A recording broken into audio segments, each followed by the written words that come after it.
Hi, hello. Um, Welcome.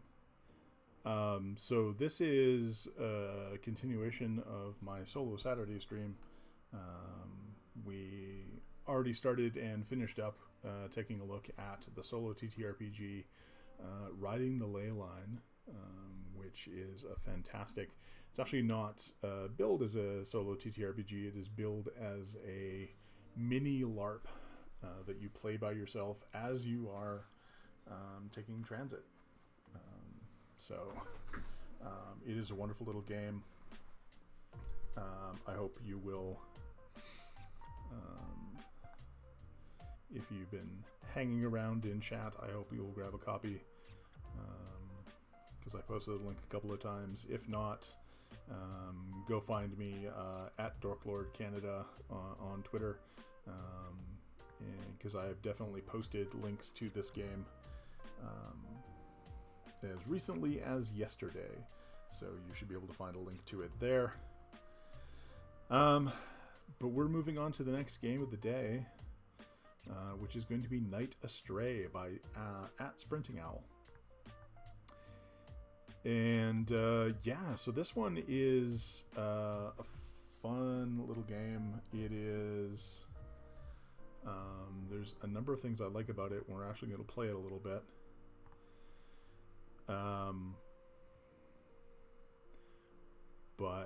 And I'll drop a link here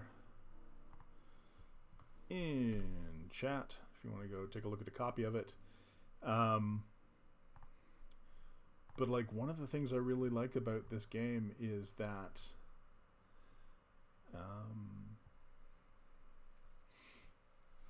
so necessary equipment, a journal, and a small pile of D6s. So I'm not going to, as I do with a lot of journaling games when I play them on stream, I'm not necessarily going to write things down, because I think it's probably pretty boring for you to, or would be pretty boring for you to like just watch me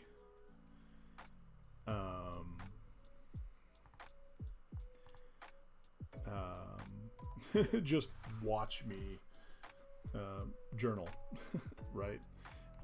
So I'd much rather like talk things through out loud, and maybe get your feedback and stuff like that. But yeah. By the way, if you like the music that we are currently listening to, this is the latest album from a buddy of mine, Matt, who goes by at Dungeon Glitch on Twitter. It is called the Bardic College Dropout, and you can listen to it for free on Spotify. If you do listen to it there and you like it, please rate it. And you know, go follow Matt on Twitter and let him know that you enjoyed it.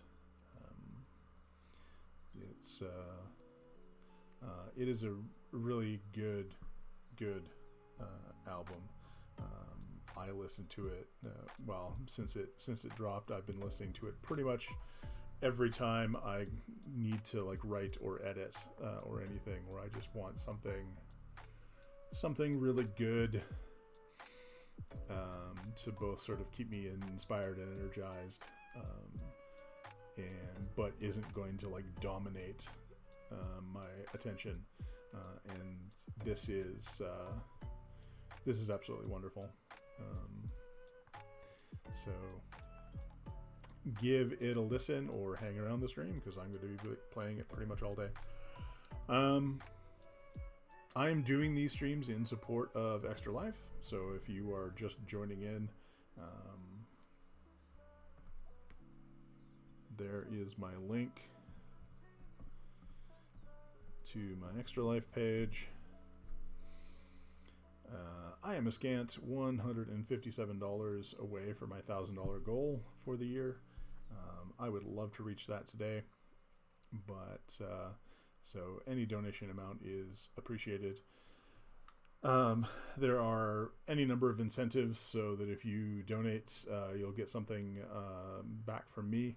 And if if all you can afford is a couple of bucks, there's a link there that'll take you to something I created for D&D 5th edition, the Oath of the Hive, which allows you to play as a sentient swarm of bees inhabiting a suit of armor, allows you to play as a paladin. So a paladin who is a sentient swarm of bees. And if that sounds at all interesting to you, swing by my itch page and pick that up. It is $2, and all proceeds from that will go to Extra Life. So, yeah.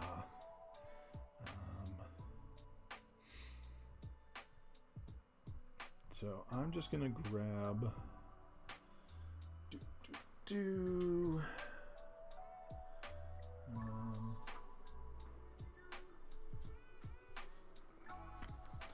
So I ran a giveaway on Twitter recently that featured, you can see the label there. This is a large mint, a large candy jar,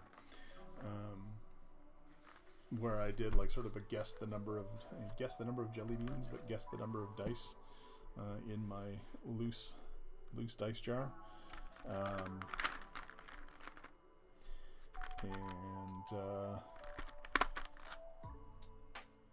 Somebody actually guessed specifically the number 743 is how many dice there are in here. I think that's enough D6s. I mean, maybe it's not. What do I know?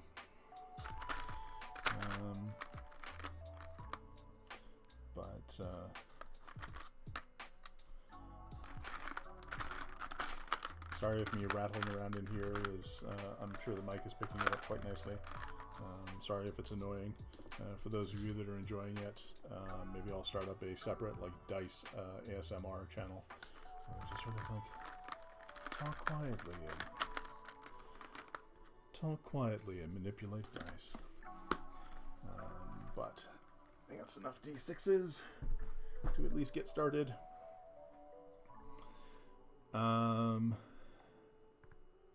Yeah, so we'll just chat for a little bit here. Wait for some other folks to like wander in.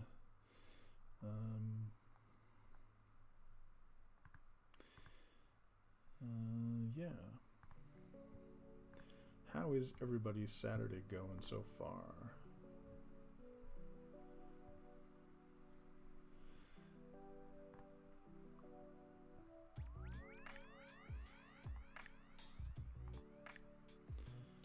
Hope you're having a good day.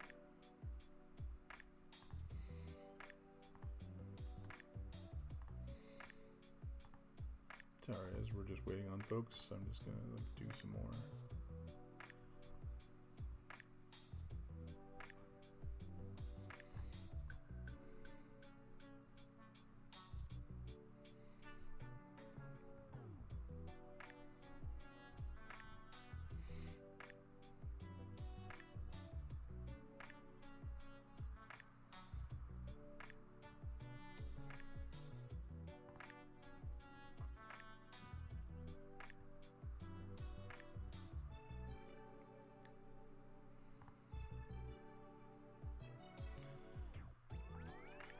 Yeah.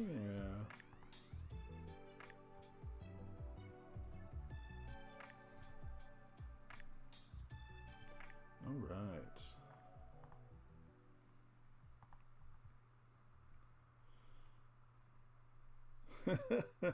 Hey, Mosker. Good to see you. I hope you got my reply to your email. I have like absolutely no idea why you were blocked on Twitter, apart from like, excellent, thank you. Apart from maybe you just got caught up in a blockchain. I tend to be fairly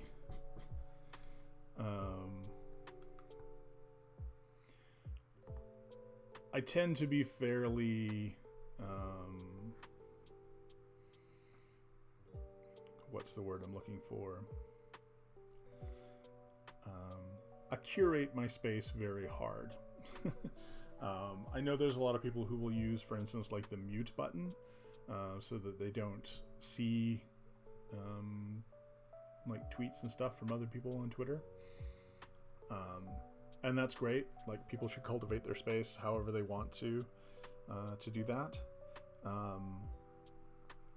But generally speaking, like, if I mute someone, I can't see them anymore, but everybody else who like follows me and comes to my tweets and stuff like that can still see their responses. So I tend not to mute, I tend to block, and I just have like an automatic, like on my browser, I just have an automatic blockchain running. So if I block somebody, it also goes and like blocks pretty much everybody who follows them. And it's not a perfect system, because obviously you can end up following somebody for like any number of reasons, and then like maybe they weren't a complete greasy tool bag when you first started following them, and they became one later on, and you don't know that, yet. So right, you can still be following somebody, but yeah, so there you go. So sometimes like 99% of the time, the people I catch in the blockchain are people I've already previously blocked, because a lot of bad actors in the TTRPG space follow other bad actors. Who knew? And or I catch other people who are the two things that I sort of like don't like it for, but I see it as just the cost of doing the thing, is that especially if you have like younger people coming into the space and following people for the first time, like, they don't know, right? We get a sense, those of us who are on Twitter a lot, sort of have, I think, a sense that all of the stuff that is happening on Twitter is stuff that is just widely known and understood. And I can promise you that the bulk of the people who play tabletop role-playing games who maybe aren't on Twitter as much have no idea any of this is going on. They have no idea that, of like all the bad actors in the space, and they don't have anything. Like, for instance, the latest, like all of the stuff that happened with, Satine Phoenix and Jameson Stone this past summer, I can guarantee you that if people aren't on social media, but are in the TTRPG space, they have no idea that those two people are like problematic, and and that there's a concerted effort in like blunting the harm that they've done to the community going on, and that continues to go on and should continue to go on. Neither of them has done any of the work necessary to deserve like a chance to come back to the space and participate, and so, but 100% guarantee that like nobody who just like plays D&D and maybe goes to the local convention or plays games at the local gaming store and stuff like that has any idea if this is going on. And if somebody introduced them to, right, if they suddenly decided to get into Twitter and started following, like, yeah, of course they'd be super excited to like follow someone like a Satine Phoenix or anything like that, because they'd have no idea. Yeah, anyway, we're not here to talk about how I interact with Twitter, although I will say blocking as opposed to muting eliminates the problem for you, and also eliminates the problem for all of your followers. So that is why I tend to block as opposed to just mute. And I just downloaded like all my data from Twitter. I didn't, I haven't had a chance to go in and look at my block list, but it is very long. I have probably, if I had to put a rough guess on it, I have probably, in the course of using Twitter, blocked as many people as currently follow me. So, or pretty close to that. Like I don't, yeah. Like, yes, obviously I will block people for being jerky and racist and bigoted and like all the rest of that. But I will also block people, like if I set a boundary and say like, hey, here's me tweeting out about this thing, please don't come into my replies and like offer any advice, like I know, and somebody comes into my replies and offers that advice anyway, I just block them. Like if they won't respect a small boundary like that, chances are really, really good they're not going to respect boundaries later on. And I just don't have time to teach them how to respect boundaries. Like, it's as simple as either you respect it or you don't. And if you don't, I'm going to block and move on. As I like to refer to it, I send them to the block party. And at the block party, we serve warm diet Fanta and room temperature potato salad with raisins in it. So,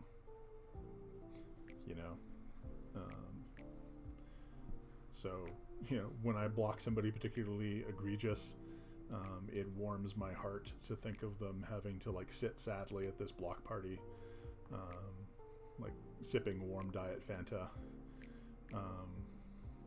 In my mind, it's like warm diet grape Fanta, because I don't particularly like the grape flavor. But if you like to use that image, make it whatever flavor of diet Fanta you wish, as long as it is warm, not just room temperature. Potato salad is already room temperature, but warm. Like the, instead of it being in a cooler, it's been sitting next to the radiator for a little bit. Anyway, enough of all of that. We are here to play some solo TTRPGs in support of Extra Life. So here, first of all, is my link to my Extra Life page, where you can go and donate to my Extra Life fundraising. There are some wonderful incentives on there that you can take part in, and if you only have a couple of bucks, there is a link there to oh, nice. Yeah, that's true. I guess we did talk about like sort of diet soda and why I drink why I don't drink it anymore. Yeah. There's a link to a bunch of stuff, a whole bunch of incentives on my donation page. And if you only have a couple of bucks, there's a link to something I created for 5th edition D&D, The Oath of the Hive, in which you can play a sentient swarm of bees who inhabits a suit of armor and becomes a paladin. So, yeah. But, sort of on that theme, the game we were playing this morning, the second game of our morning,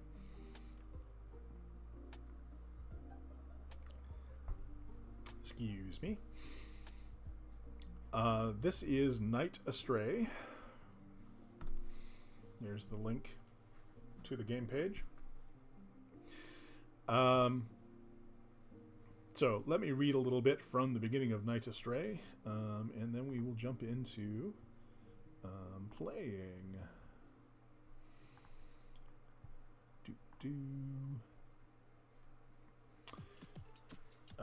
The very first chapter is entitled The End or Beginning of Valor. You are a knight. You have been stripped of your titles and banished from your holdings. You now live in a hovel in the countryside. Your hovel is near a small village. The village is regularly troubled by problems, and, being a former champion, you feel compelled to help them. Open your journal and draw yourself, or describe yourself in first person. So, as I said, when I do journaling games on stream, I can't imagine it's very interesting or exciting to like watch the top of my head as I write stuff in the journal, so I will tend to just like talk about stuff out loud. So it gives you some prompts for this description. Think about what it feels like to live amidst dirt and briars, to have to toil for your food and water, to feel the weather of every season through your roof. Think about what caused you to be cast out. Was it justifiable? Was there a good reason this was done to you?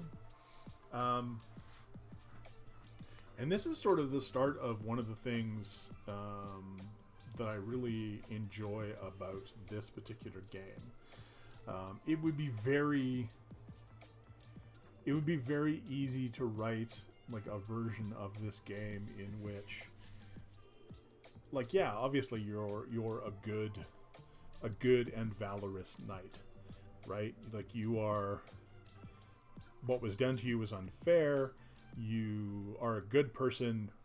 You should never have been cast out. This is all a horrible mistake, and you are working your way back to redemption. But it doesn't do that. It takes the tack that, I mean, right? Maybe you screwed up. Maybe you did do something wrong. Maybe you weren't a particularly good knight. And the reason I love that is that anyone who has read like any number of the Knights of the Round Table stories, depending on like which versions you read, and like who authored them and things like that, yeah, the Knights of the Round Table were not necessarily like, right, like the Knights of Arthur's court were not necessarily always good people. Like, there are many descriptions of like Arthurian knights who are like vain or rude or cowardly, or, you know, depending on which Sir Gawain stories you read, Gawain can either be, you know, as valorous as, like, say, Lancelot or Galahad, but not getting anywhere near the recognition that the two of them get. Or, you know, he's sometimes portrayed as just this, sometimes like as a drunkard, you know, a little bit too much into seeking the pleasures of the flesh. That's sort of the vibe they go with in Sir Gawain and the Green Knight a lot of the times, is that like this is this is very much Sir Gawain's like redemption arc, but not really, right? Because like I guess spoilers on a several hundreds-year-old story, but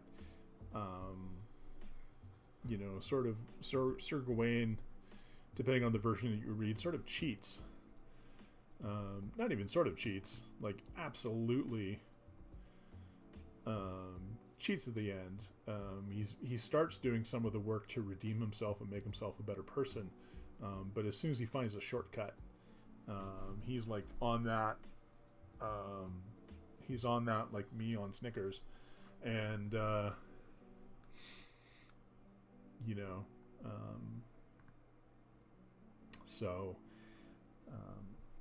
so yeah, there's this, you know, the common image and the one, you know, in the nicer Knights of the Round Table stories are that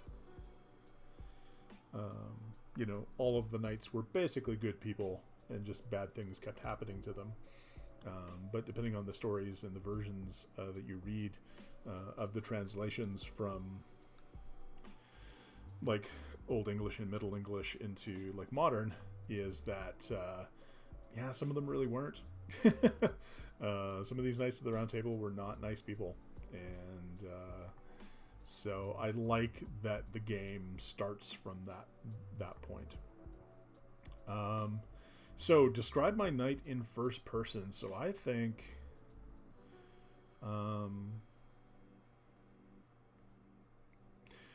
I think I am or was generally a good person, but yeah, I liked taking a little bit after, you know, I think I took a little bit more after the stories of Sir Gawain than I did any of the other knights. So I certainly used my position as a knight to perhaps overawe and impress people, and indulge in, you know, indulge in some time with the ladies of the court, perhaps a little bit too much in drunken revelry. You know, I'll go and take part in tournaments and things like that to sort of keep my hand in and keep a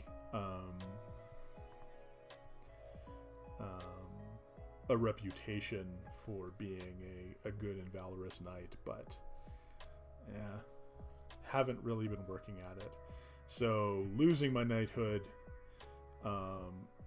while it was certainly a shock, it was maybe not a surprise. Like if I'm honest with myself, which I haven't been a lot, if I you know, and I mean, I think it's very important.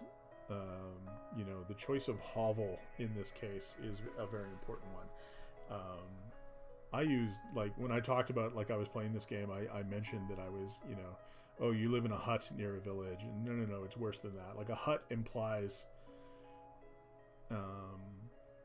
a complete structure, right? It implies something which is actually, like, it might be small, but, you know, it's you can heat it, and it's weatherproof. Hovel is like a very specifically, like, I am living in the remains of a hut. And it is weather tight as long as there is no weather trying to get in, sort of thing. You know, like I'm crouched inside of a collapsing hut that is one very stiff breeze or one particularly fat bird landing on it the wrong way away from collapsing on itself. So so it's not good, and like all of the, you know, everything that I'm used to, like the fine clothing is all gone. I have my sword, I think, because you know, simply because it's mine. It was in my family. It was my father's. So I own that outright, but like everything else has been stripped from me. So I can still have my sword, I have my horse, I have my armor and stuff like that, but like you can't eat armor. You can't, you can eat a horse, but you know, who will know I'm a knight if I don't have a horse? Like, that is people don't realize that is like, if you're a knight, you have to have a horse. Like, that's not a nice to have, that is a must have. If you are a swordsman or a warrior who does not have a horse, sorry, you're not really a knight. Like, that's just, I don't make the rules. You know, chivalry did. So yeah, What caused me to be cast out? I'm going to say that there was, yeah, there's probably like a scandal. And like the next question is, was it justifiable? Like, was there a good reason this was done to you? I mean, by today's standards, probably not. But, you know, I was seen one too many times in the company of a lady, of a married lady.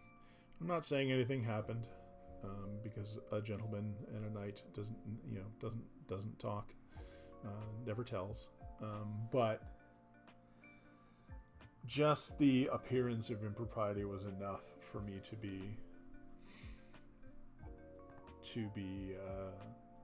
like stripped of my knighthood. And so, like, was it justifiable? No. Was there a good reason that it was done? I mean, yeah, probably to set an example to anyone else who might be thinking about, you know, doing the shuffle step across that line. Yeah.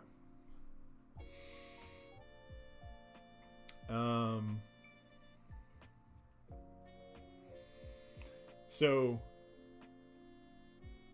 the other thing I love about this, so a number of the games that I've featured when I've been doing solo TTRPGs here on the channel have used like a deck of cards as a prompt tool, or as a like sort of a thing to drive like the plot and stuff like that. And Knight Astray does not do that. Like, this is the point where, you know, I've established my knight, I've established my location, you know, I have a sense of where I am and who I am. And then the next question that gets asked is, now think about a trouble you've heard is affecting the neighboring village. And in a lot of other games, this would be the point at which you would pull out a deck of cards, and I would shuffle it, and I would pull out a card, and I would go, oh, the 10 of diamonds. And I would consult a chart that would tell me, like, you know, oh, the 10 of diamonds, this is what's happening. This game doesn't do that. This asks you to figure out, like, sort of what is the problem and what are you going to do about it? And like, you don't even necessarily have to do that. It is obviously better and sort of more interesting for you if you do come up with like a compelling problem. So like, what is the problem that is affecting the neighboring village? And I mean, this is the point at which you can be as like, you know, if you want to add magic in your game, or like monsters and things like that, this is the point to do that. Because, you know, obviously the problem can be everything from just like bandits straight through to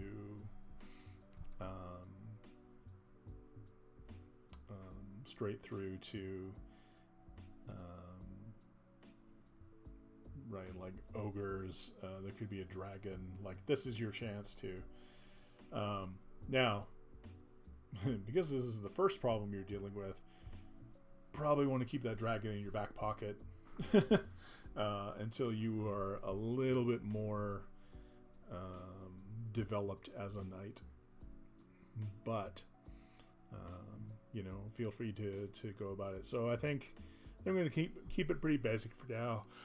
I think I get there, and like, the village is it's bandits. It's just you know, it's just a group of guys who just don't want to work for a living, and so they're just going to come and bully the local villages into like giving up some grain and some food and like some valuables and things like that. And we can't have that, because that grain and those valuables belong to those people's lord, not them and not these bandits. There's some medieval reality for you. So to sally forth and rectify it, roll your legend in d6s. At the start, your legend is 2. You were barely more than a curiosity to the village. So this isn't even that, like, this has nothing to do with whether you are actually a good knight or, like, good at your job. It is the appearance of you being good at your job. And right now, the village just knows that, like, oh, there's like some weird guy who claims to have been a knight living in that hovel that we've been taking that we've been slowly taking apart for firewood. So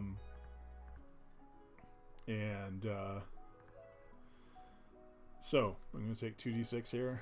Let's see what happens. For each of your dice that rolled a 6, I gain an alms point. If none of my dice roll a 6, I gain an entitlement point. For every entitlement you have, the number you need to roll when you sally forth is reduced by 1. So when you're at 1 entitlement, your legend dice succeed on 5 and 6s. If you sally forth successfully and gain alms, remove all of your current entitlement. Any alms you have gained you may use to improve yourself, but that's a matter for later. For now, think about what you did to solve the trouble. Did you fight? Did you reason? Did you say? Who did you save? And do you feel satisfied? Could you have done more with the full resources of a landed knight? After sallying forth, you lapse back into your daily routine of farming, mending your hovel, and waiting for trouble to occur in the village again. So, yeah.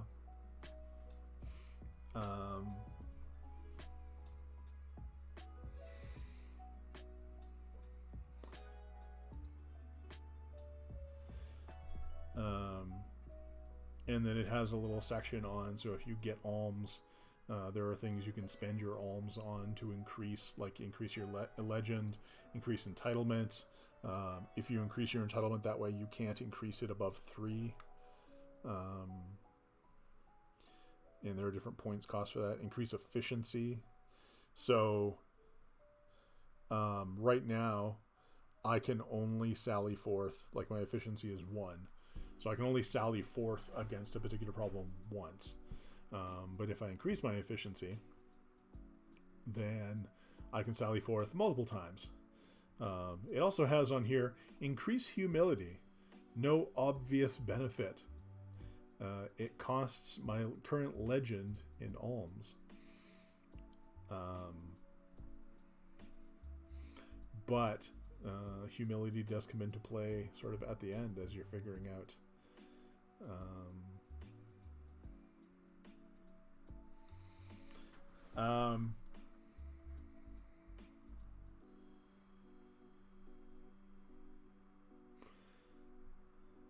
so let's see here. And then there's a section here which is your timeline.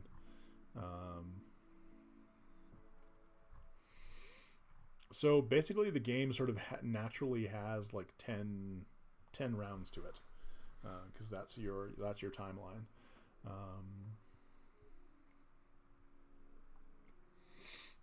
And it does give you sort of a prompt for, so if you don't want to think of a particular problem, you can use the ones on the timeline here, which I think I'm going to do for today. So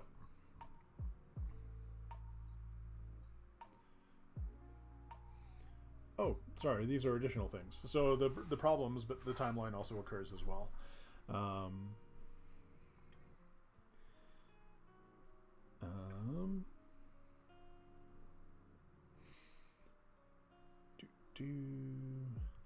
All right, but let's roll to deal with the bandit problem. And I get no 6s. So, I mean, I guess I sort of deal with the bandit problem. It's not, like, I get the bandits to at least go away for a little while.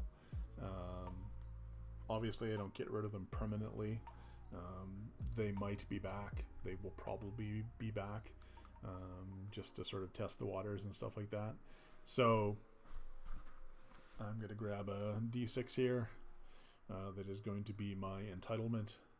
So now my entitlement is 2. And I'm going to grab another one here that is going to be my legend, which is also 2. So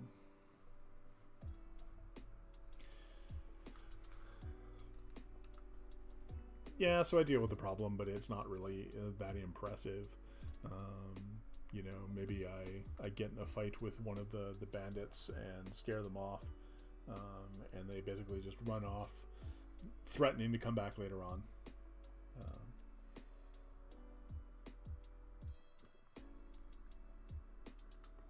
And then I sink back into my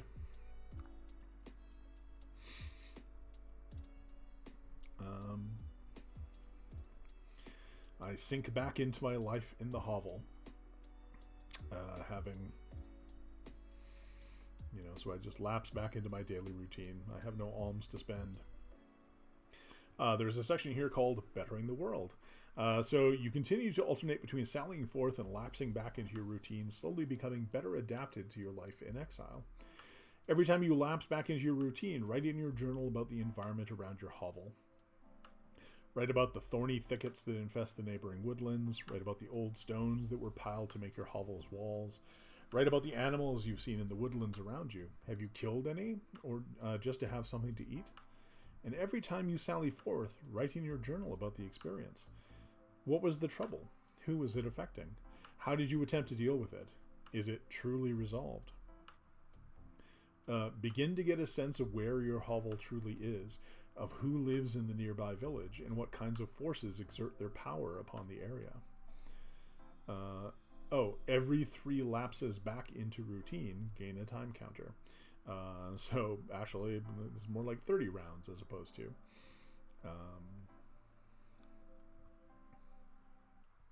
So just for this morning and to show how this works, I'm going to do like a speed round of this. So basically every time I lapse back in, I'm just going to grab a time counter. We're going to do like a time lapsed version of this night's life.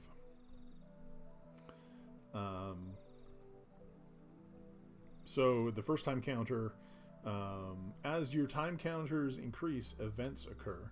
The world around you begins to change. So the first time counter is a natural disaster strikes the town. What is it? Who does it claim? How do you come to their aid? Gain +1 legend. So I think maybe this particular village doesn't really have a healer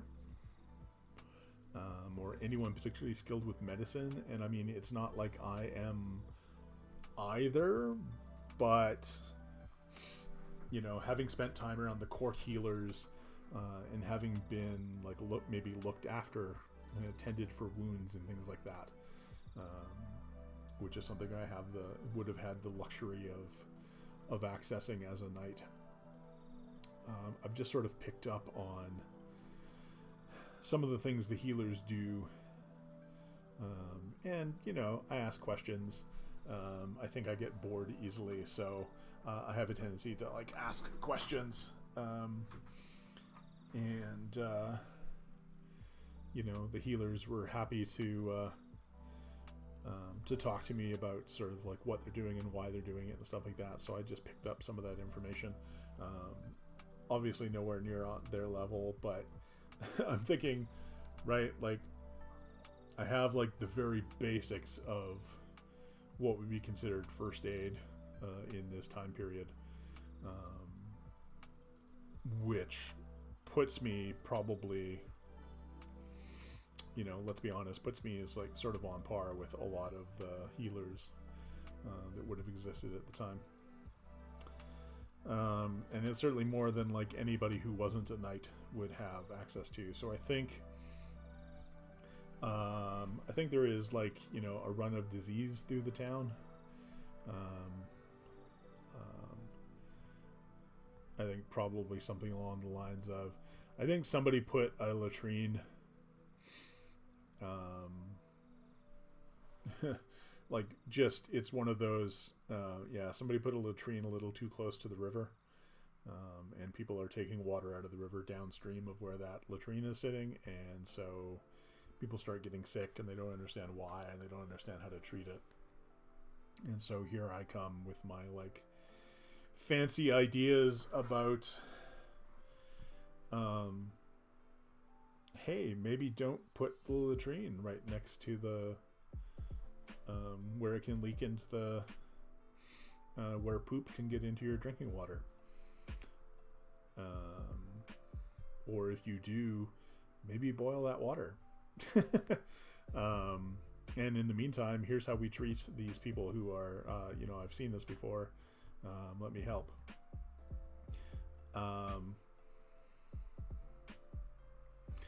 I think it takes, because they don't really know me, I think it takes a little bit for that to, for them to trust me. Because after all, some of these ideas are a little bit out there. But I think eventually they do. And so, oop, wrong guy. And so my legend goes up by 1. As I help the village through through essentially a self-inflicted little plague.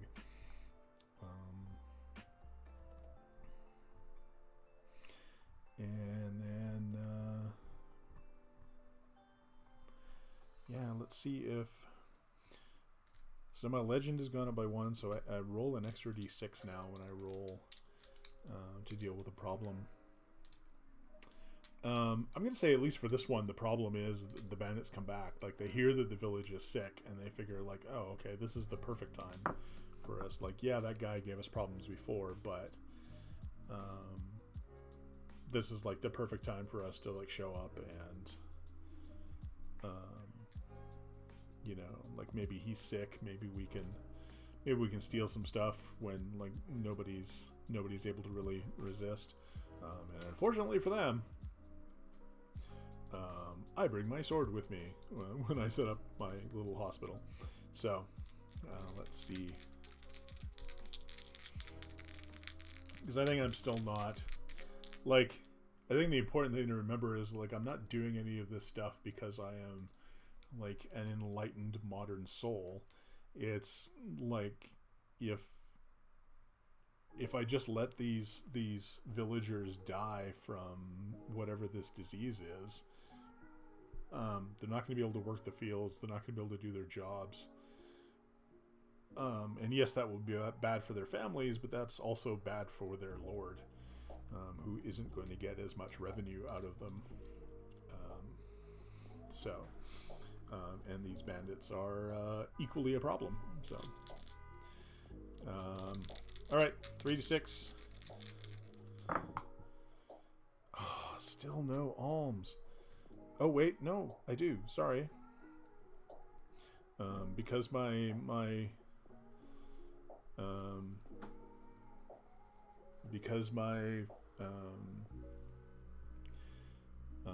entitlement had gone up a point, I actually get alms on a 5 or 6, and I rolled 2 5s, so I get 2 alms. So now my entitlement goes back down to 1,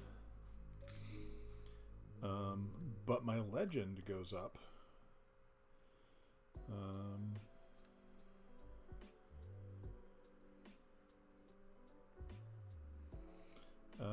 Oh wait, no, my legend doesn't automatically go up. It's just that it had done. So my entitlement goes back down to 1 because I gained 2 alms. So this time I'm just like you didn't take the hint the first time, and I just lay waste to these bandits. I mean, let's be honest.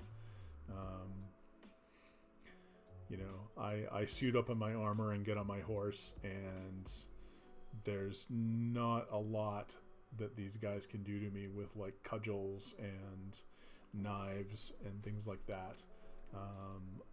Probably would have gone bad for me if I'd gotten pulled off the horse at any point, but that didn't happen, and I'm able to just, like, chase them off. after probably like killing or badly wounding not a few of them. And then I just lapse back into my daily routine. But now I have 2 alms that I can spend if I want to. So every time, so one of the things, like I can increase my legend. I can spend alms and increase my legend. The cost for that is my legend -1 in alms. Currently my legend is 3. So it would cost me 2 of my alms, but I would increase my legend to 4, which means I would roll 46 when I deal with these problems. And I mean, honestly, that's probably, I mean, yeah.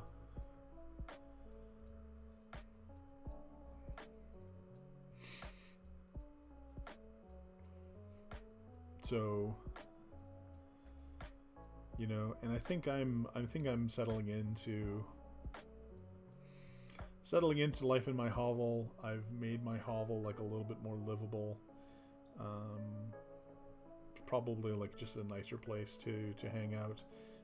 Although I've been spending a lot of time in the village, and they let me sleep sort of like in the common area of someone's home when I'm there. So don't spend a huge amount of time in the hovel, but just like, you know, being able to sleep someplace where I'm not getting rained on has done wonders for me.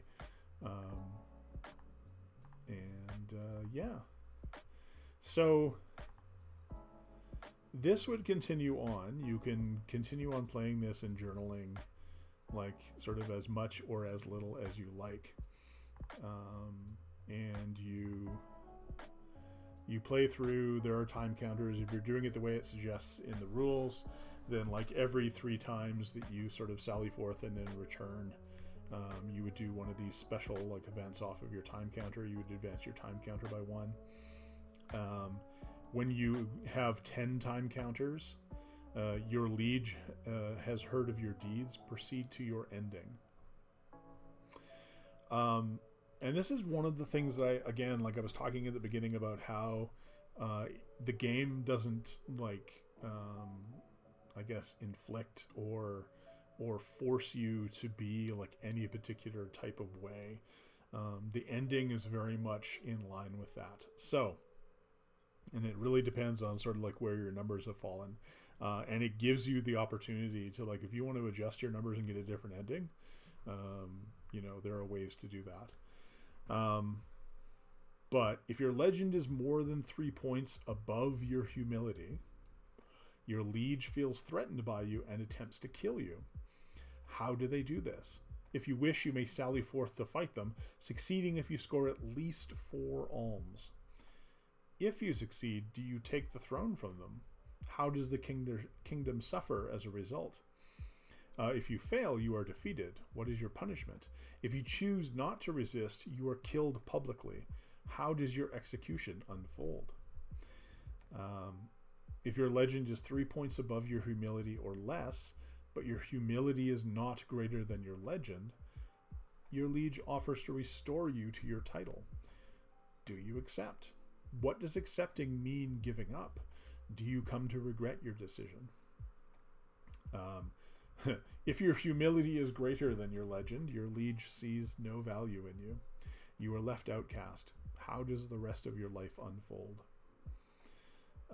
If your minimum entitlement is 4 or greater, sometime after your fate, you feel the insidious grip of greed on your spirit. If you wish, you may sacrifice yourself now to resist it. Otherwise, you slowly transform into a monster. What do you become? How do people separate your legend from your current self? And finally, think about the other people whose story yours intersected. If you spared the bandits, what has become of them? What stories do people now tell of the beast? Who in the village remembers you?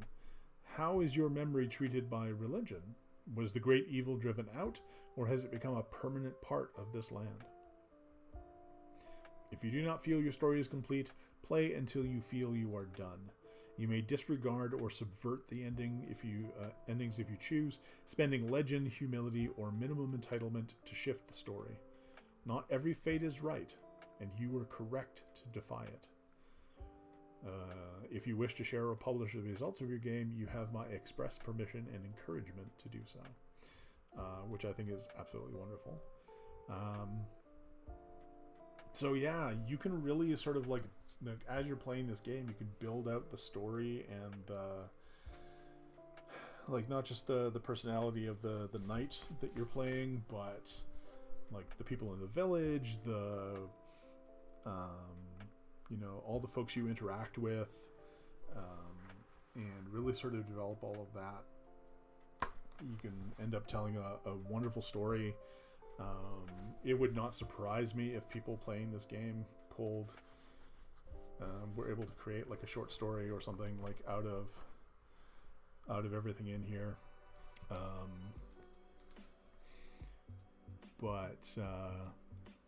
Yeah, it is just a wonderful little game like that. And obviously, you know, again, I've said this about other games. I really like that, you know, this is, I think, an interesting way to approach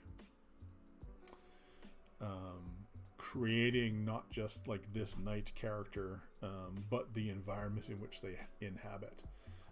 Because through playing this game, you sort of, you know, even just by answering the questions at the beginning about like, you know, why was your knighthood stripped away? Why are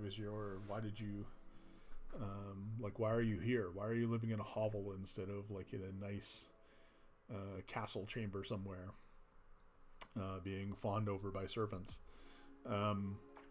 And just answering those questions, like you start building out this world around this character, and then playing through again,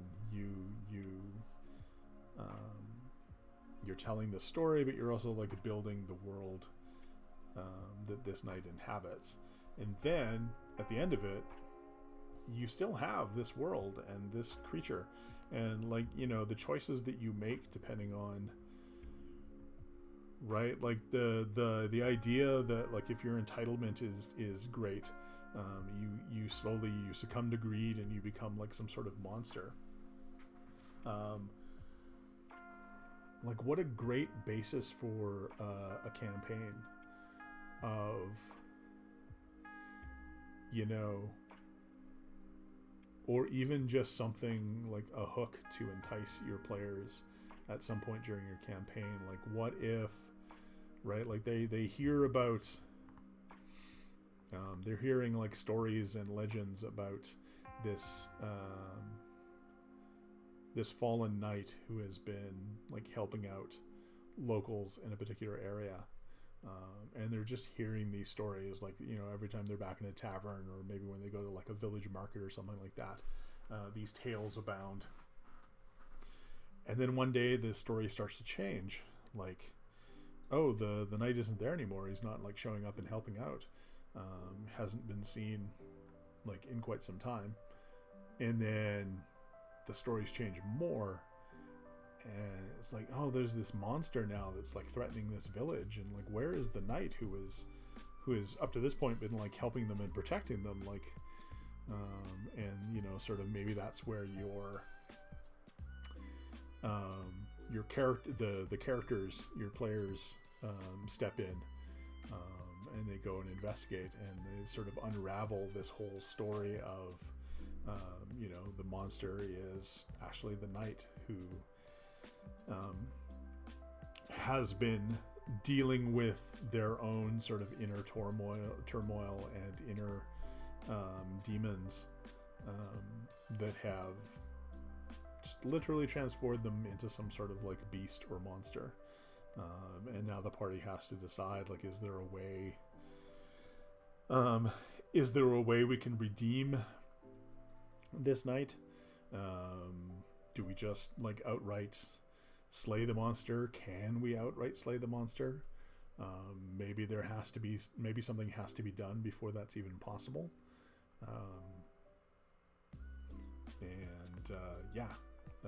So just from like this playing out this, you know, one solo TTRPG over like an afternoon or a couple of evenings or whatever, you end up with something that you can use as, and similar to one of the games I played last week, Sigils in the Dark. If you are journaling all of this stuff out, consider that you could like get a journal that you could, like, you know, that looks a little rustic, that looks like something that like maybe this knight would actually have written in.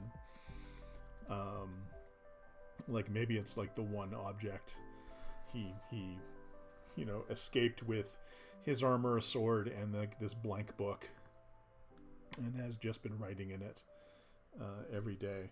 And so maybe that's something that right, like they show up expecting